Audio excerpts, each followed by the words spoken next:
All right, so here I am making our chicken fried rice. This was a special sometime in the summer just for hosts. I actually never got it, so here we are making it. So it's not difficult. It's really kind of quick and easy here. I had pre-cut 3 cups of just regular rice done in the microwave. You do it about 10 minutes for about 2 cups. Double the water and let it sit, and there you go. So that's what's in here as well.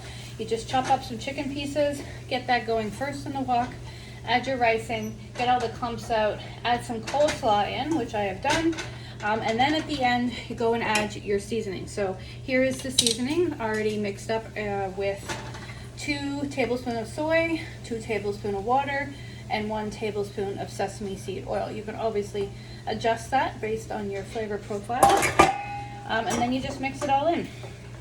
So overall, if you were meal prepping, this would be great. You could do your rice ahead of time, but 10 minutes for the rice. It doesn't have to be cold. It's just probably a little easier. And then 10 minutes for the chicken, and then you're mixing it all together another 5 minutes, and there we go. So about 20-ish minutes for this particular chicken fried rice. And of course, it doesn't have to be chicken. It could be tofu. It could be mushrooms. You could have what's another version? Oh, shrimp or something, whatever particular type of protein you like. And then you're just going to let it finish mixing, melding, whatever you want to call it.